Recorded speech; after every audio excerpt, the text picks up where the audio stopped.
Le 6K, pour vous en dire quand même deux mots plus précisément, aujourd'hui, le 6K, on est donc cinq permanents, c'est-à-dire deux docteurs en sciences de la communication, Geoffrey Vola et moi-même. Geoffrey Vola assure plutôt la direction et la direction, on va dire, stratégique du 6K. Et moi, je suis responsable scientifique.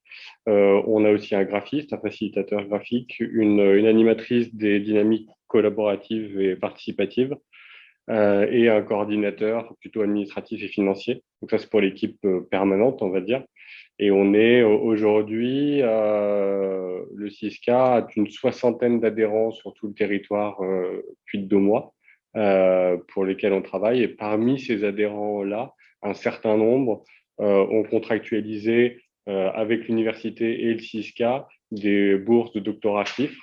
Et donc, dans l'équipe du 6K, par conventionnement avec un certain nombre d'acteurs du territoire, on a une quinzaine de doctorants qui travaillent dans les différents laboratoires de l'UCA, que ce soit effectivement en sciences de gestion, mais aussi en sciences économiques, en sociologie, en sciences politiques, en communication, en sciences de l'éducation, en psychologie sociale.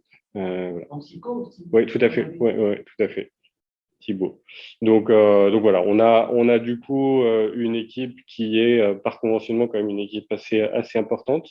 Le 6K est aujourd'hui coprésidé par trois entités. L'Université Clermont-Auvergne par Mathias Bernard, la métropole clermontoise, c'est Marion Canales qui préside pour représenter Olivier Bianchi, et un pôle d'acteurs socio-économiques qui sont aussi un pôle d'acteurs adhérents de la structure et qui décide d'un président aussi régulièrement. C'était Jean-François Moreau jusqu'à là. Ça sera Jean-Luc Berlot bientôt. Voilà. Donc on a trois têtes au 6K qui représentent les trois entités du territoire. Et donc on travaille sur les questions effectivement plutôt de sciences sociales et plutôt sur les questions aujourd'hui, vous allez le voir, d'élaborer un modèle pour comprendre comment fonctionnent les réalités sociales quand on s'intéresse aux questions de développement durable ou de résilience territoriale. Et où, vous allez voir. Et donc, quand on s'intéresse à tout ça, on se rend compte que finalement, quand on prend la pluralité des recherches, on se rend compte qu'il y a une aporie à appréhender les questions de transformation sociale autour des grands enjeux actuels par le prisme uniquement des changements de comportement individuels. Ce qui est un peu ce qu'on appelle une forme de mutilation, c'est qu'on a tendance très facilement à se tourner vers une approche par les changements individuels. Sauf qu'en réalité, un bon nombre de nos études, et puis surtout les approches théoriques ou conceptuelles qu'on a, montrent que les transformations sociales se font plutôt dans un cadre de changement qu'on dit institutionnel, complexe. Et vous allez voir que du coup, ça a des répercussions très précises pour toutes les thématiques que l'on traite dans le cadre de cette transformation sociale. Et notamment la question des mobilités, qui est un des trois axes principaux qu'on travaille au 6K. Les trois axes principaux sont lui de l'alimentation durable, du numérique inclusif et de la mobilité durable. Du coup, c'est que j'ai ce réflexe d'utiliser toujours mon pointeur. Mais... Ouais. Du coup, pour être très clair sur le soubassement sur lequel on travaille et pourquoi on s'intéresse aux questions de mobilité, mais aux questions de transformation de manière générale, on travaille sur les questions des grands enjeux actuels, ce qu'on appelle les boucles de rétroaction anthropique. C'est ce qui, aujourd'hui, crée un certain nombre de déstabilisations à l'échelle de notre société. Et ces déstabilisations, elles sont liées au changement des règlements climatiques. Et ces dérèglements climatiques sont assujettis à cette boucle de récursivité qui est celle de la surconsommation des ressources, qui enclenche une hausse générale des températures, mais aussi une perte de biodiversité. Et cette boucle de rétroaction, qu'on appelle anthropique parce qu'elle crée des dérèglements, a des effets sur nos territoires qu'on essaie d'appréhender par les changements sociaux. Je ne vais pas vous faire de détails là-dessus, mais on a tout un travail au 6K autour justement de ces questions de ressources. Alors là, vous avez un exemple particulier élaboré en collaboration notamment avec le Shift Project sur la ressource pétrolière, par exemple. Cette surconsommation des ressources, elle a deux points importants. Le premier, eh ben, effectivement, c'est, vous le voyez, c'est le manque de ressources. De manière générale, aujourd'hui, notre modèle thermo-industriel est assujetti à plus de 95% à la consommation pétrolière, sauf qu'on va quand même avoir un gros souci, c'est que d'ores et déjà, on est rentré dans un déclin. Depuis 2008, on sait que l'IROI est dépassé, c'est-à-dire que le taux de retour énergétique du pétrole est dépassé, c'est-à-dire que ça nous coûte beaucoup plus cher de le sortir que de le vendre. Et donc, du coup, bah, aujourd'hui, cette ressource-là, elle va s'amoindrir et on va avoir un certain nombre de difficultés. Pour autant, pendant très longtemps, on a surconsommé cette ressource. Et en surconsommant cette ressource, on a injecté dans l'atmosphère une somme astronomique de gaz à effet de serre que on va traîner pendant des centaines, voire des milliers d'années. Donc cette inertie liée à la surconsommation des ressources, elle a des effets. Et donc on étudie ça. On étudie évidemment les impacts que a cette surconsommation des ressources sur la hausse des gaz à effet de serre. Bon, ces hausses de gaz à effet de serre, ça entraîne des hausses de température. Et vous voyez que du coup, ces hausses de température, si on regarde pour des gens de ma génération, plus ou moins, c'est très facile de comprendre qu'à la naissance de ma grand-mère, de ma mère, à ma naissance, à la naissance de mon ou de mes enfants, quand ils vont être au lycée, et puis ainsi de suite, vous voyez qu'on est sur une hausse de température générale, mais ça, vous connaissez ces chiffres-là, qui font que ça pose un certain nombre de questions sur la manière dont on va pouvoir appréhender ça, et notamment aussi sur la perte de biodiversité. Et ça, c'est aussi un problème majeur puisque tous ces éléments vont s'interconnecter et vont créer un dérèglement massif. Donc ça, je vous apprends rien, il suffit de regarder le dernier rapport du GIEC pour avoir ces éléments de manière encore plus précise. Mais ce qui est intéressant, c'est que nous, c'est notre point de départ. On sait dire, à partir de ce constat-là, qu'est-ce qu'il en est du fonctionnement et de la réalité sociale pour appréhender ces questions-là. Et peut-être plus spécifiquement encore sur la question des mobilités. Pourquoi? Parce que la question des mobilités, c'est certainement la première question sociale qui se pose quand on s'intéresse à ce triptyque que je viens de vous montrer. Quand on s'intéresse à ça et comment la société réagit à ça et à ces dérèglements, un des premiers enjeux, c'est la question des mobilités. Pourquoi? Parce que la mobilité, c'est les ressources. Aujourd'hui, on ne sait pas faire sans pétrole, ni sans tout le corollaire des propositions alternatives qui arrivent derrière, que ce soit l'électrique, que ce soit l'hydrogène, que ce soit toutes les alternatives qu'on essaie de développer aujourd'hui et qui sont tributaires de notre surconsommation énergétique, qui est impossible à très court terme.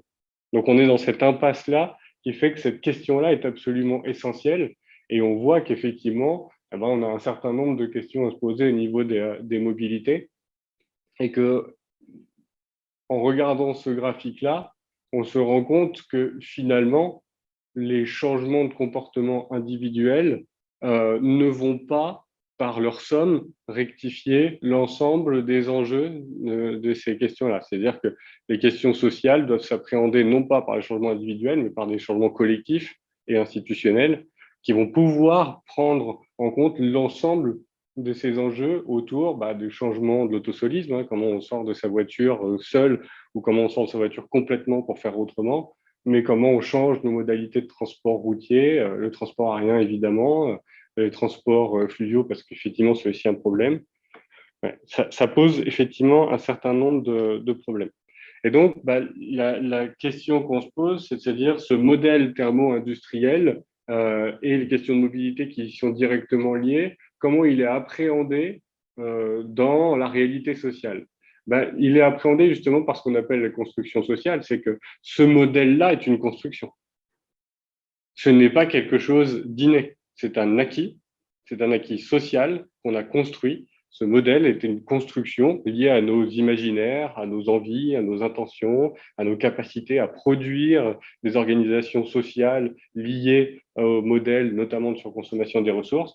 Et donc, on a un triptyque qui lie effectivement la société et sa construction aux individus qui se construisent aussi à travers cette société et aux organisations qui se construisent elles aussi à travers cette société, et ainsi de suite. Là, on a encore une boucle de rétroaction qui fait qu'aujourd'hui, ce système thermo-industriel dans lequel on est qui est en grande difficulté, est en grande difficulté dans ce triptyque-là.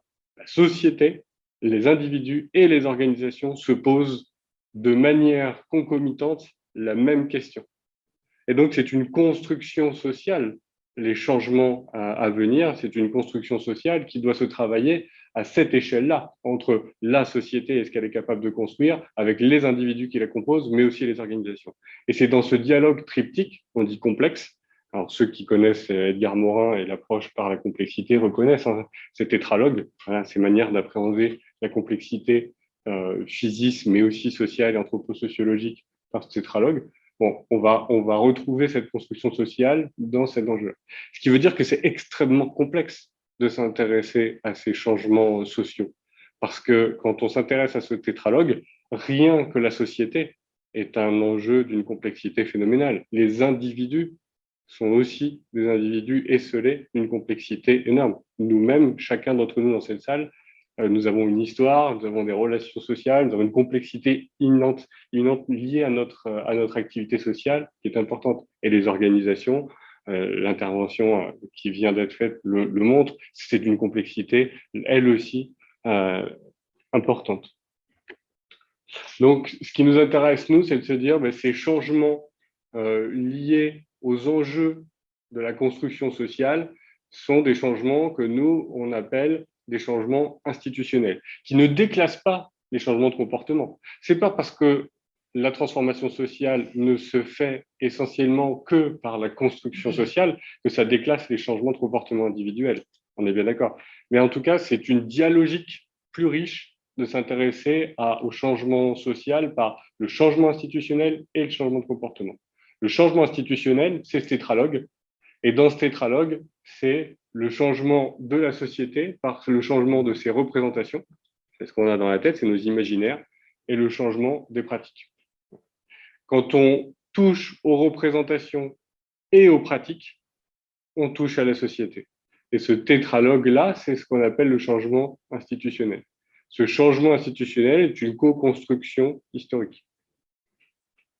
Et là, on a un très gros problème. Parce que le changement institutionnel se fait en moyenne, alors depuis les travaux de Castoriadis sur l'imaginaire radical ou les travaux de Berger et Luhmann sur la construction sociale de la réalité, on connaît très bien ces processus-là. C'est des processus qui, de toute façon, sur les gros enjeux de société, mettent difficilement moins d'une génération à se produire. Une génération, c'est énorme. Au vu des enjeux actuels, nous n'avons pas une génération. Donc, on est dans une forme d'impasse liée aux changements sociaux et les changements liés aux pratiques de la mobilité, notamment, sont liés exactement en effet miroir aux effets de changements sociaux. Les changements sociaux sont assujettis à un changement institutionnel qui fait de toute façon moins d'une génération, impossible à faire en moins d'une génération, et les changements de comportement qui y sont liés. Donc on est dans une forme d'impasse sur l'urgence de la situation et l'incapacité qu'on a à construire des modèles sociaux en moins d'une génération de toute façon qui soient cohérents. Et encore, c'est sur une génération, sur des changements sociaux qui restent minimes. Là, on est sur des changements sociaux qui sont énormes et qui dépassent beaucoup nos cultures, parce que c'est interculturel, c'est mondial. Donc on est dans une situation où finalement, si on ne change pas de modèle, la réalité sociale de nos représentations et de nos pratiques, et surtout de nos pratiques, c'est l'exponentielle et l'explosion de nos émissions de carbone dans le monde pour les prochaines années. C'est-à-dire cette courbe-là exponentielle, elle va continuer à grimper si on ne change pas. Puis, finalement, le déficit lié à notre empreinte écologique sur Terre et la biocapacité de nos écosystèmes, c'est leur capacité à se régénérer, va se creuser. Et plus il va se creuser, plus on va se retrouver dans une situation de crise aiguë potentielle.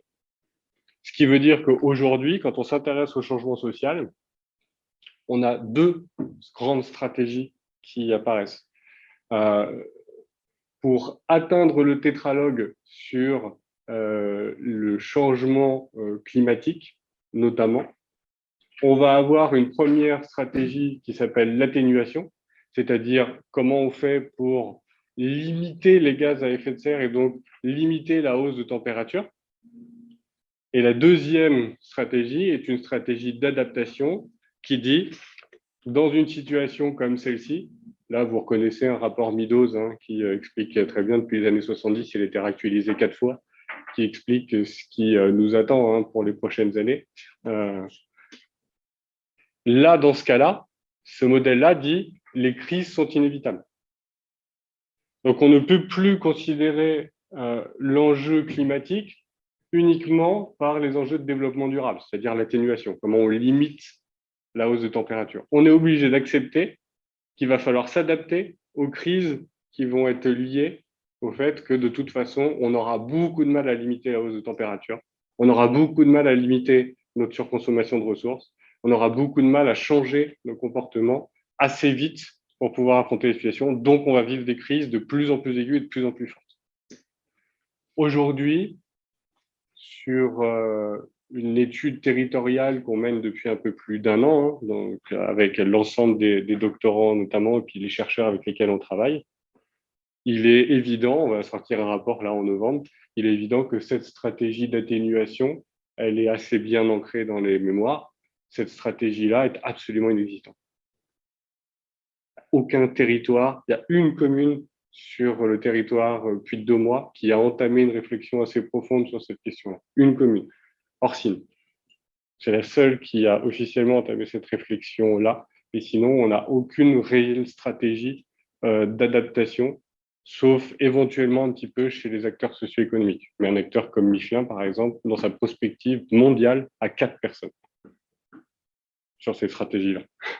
Donc, c'est vous dire que du coup, on est quand même dans une véritable difficulté. Donc, nous, on a élaboré un modèle. On a élaboré un modèle pour dire, finalement, quand on s'intéresse à ces changements sociaux, et ce modèle-là, il fonctionne pour les enjeux de dérèglement climatique de manière générale, et si on le découpe dans des thématiques, les thématiques de la mobilité est assujetti aux mêmes indicateurs.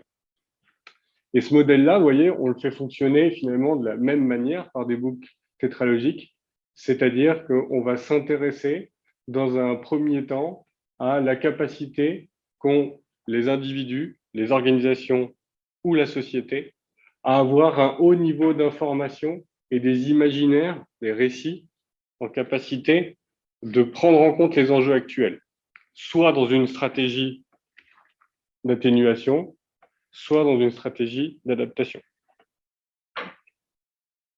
On va avoir un deuxième élément extrêmement important quand on s'intéresse aux changements sociaux, c'est la justice sociale. Pas de changement social sans égalité. S'il y a trop d'inégalités, il est impossible d'envisager des changements sociaux pérennes, parce que ça coûte beaucoup trop d'énergie aux individus quand ils ont beaucoup trop à faire avec les aspects pragmatiques de leur vie. Justice sociale, c'est un élément extrêmement important. Et là aussi, on a tout un travail.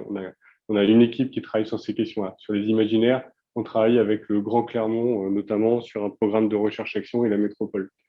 Sur les facultés de coopération des acteurs, que ce soit à l'intérieur des organisations ou sur un territoire, là aussi, on a une capacité de coopération qui va accélérer des processus d'atténuation et encore plus des processus d'adaptation.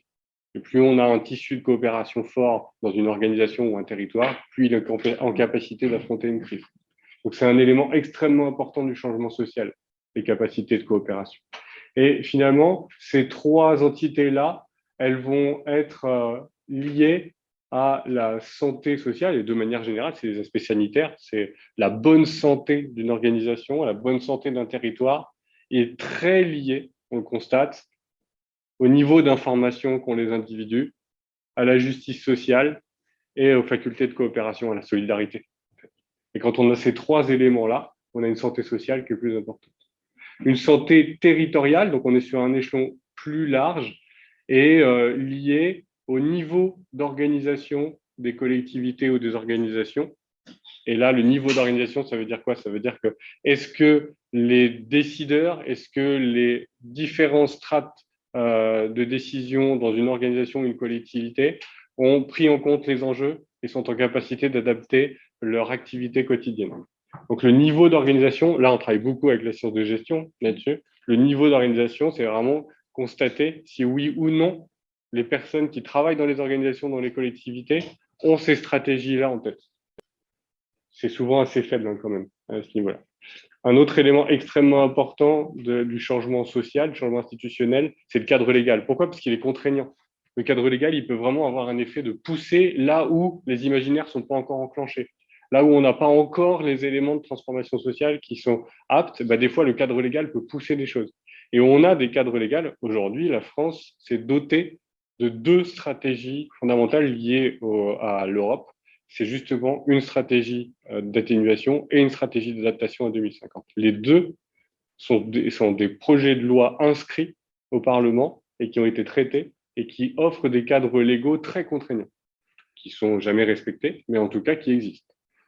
Jamais, j'exagère, très peu, trop peu en tout cas. Et un dernier élément dans le changement social qui est extrêmement important, parce que c'est l'institution sociale la plus forte dans nos pratiques et nos représentations, l'institution sociale la plus forte, c'est l'économie, qui régule énormément de nos relations sociales dans nos représentations notamment. Et donc la faculté du tissu économique sur un territoire à prendre en compte les enjeux est aussi un élément extrêmement important des changements sociaux. Plus le tissu économique est apte à agir en faveur d'eux, plus il a un effet d'entraînement au même titre que les collectivités. Moins il est apte à prendre en compte les enjeux, moins il va avoir de capacité à entraîner la bonne santé territoriale. Là aussi, ça pose quand même beaucoup de questions aujourd'hui à ce niveau-là. Mais là, je suis là pour vous donner des éléments du modèle, pas forcément pour vous donner des résultats. Qu'est-ce que ça donne ce modèle aujourd'hui, où on est en train de rentrer énormément de données, parce que vous imaginez qu'avec tous les adhérents qu'on a et puis l'ensemble de l'équipe et tous les chercheurs avec lesquels on travaille, on peut rentrer énormément de données parce que sur chacun des points, on a des programmes de recherche-action, des thèses, des recherches qui sont faites pour alimenter le modèle. Et donc, on a un modèle qui, du coup, tourne de cette manière-là. Sur les questions liées de changement institutionnel liés à ces enjeux-là, c'est-à-dire les enjeux de changement climatique, on va avoir des effets, des boucles de rétroaction positives quand ces 2 éléments liés au changement social, c'est-à-dire la santé sociale et la santé territoriale, quand ces 2 éléments vont être alimentés par des stratégies d'atténuation, vous allez avoir des effets de limitation de cette zone rouge-là, c'est-à-dire les effets négatifs du changement social sur le territoire. Donc, les effets d'atténuation sont la capacité qu'on va avoir à faire tourner ce modèle-là et à faire en sorte qu'il soit plus performant dans une stratégie d'atténuation. Sauf que si on se limite qu'à ça, là, on sait que les stratégies d'atténuation ont très peu d'efficacité sur tout ça. En gros, qu'est-ce que ça veut dire? Même si on a des stratégies d'atténuation qui sont efficientes, on va quand même avoir très peu d'effets sur le changement climatique. Et donc, de toute façon, on aura les effets négatifs qui nous tomberont sur le nez. On n'est pas, je vous rappelle, une génération de changement social, c'est trop lent par rapport à la rapidité des enjeux.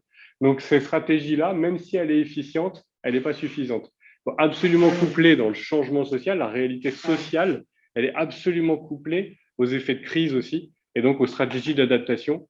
Et là, du coup, sur chacun des éléments, on va avoir des données différentes. Ce sont les mêmes éléments. Le niveau d'information et d'imaginaire est un élément extrêmement important des stratégies d'adaptation, sauf que ce n'est pas le même.